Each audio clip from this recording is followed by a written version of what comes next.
সূরা তুহার 124 ও 26 নম্বর আয়াতে আল্লাহ এক কঠিন সতর্কবার্তা দিয়েছেন। দুনিয়ার জীবন হবে সংকীর্ণ, তার অন্তরে সবসময় অশান্ত থাকবে।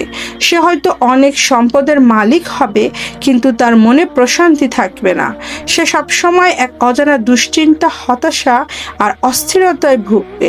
তার জীবনে মনে হবে যেন কেউ তার চারপাশ থেকে চেপে ধরে রেখেছে। কিয়ামতের দিন অন্ধ হয়ে ওঠা, এটি সবচেয়ে ভয়ঙ্কর শাস্তি। হাসরের ময়দানে সে ব্যক্তিকে অন্ধ করে তোলা হবে। তখন সে আল্লাহকে প্রশ্ন করবে, হে আমার প্রতিপালক, কেন আমাকে অন্ধ অবস্থায় ওঠানো হলো? দুনিয়াতে তো আমার চক্ষু ছিল।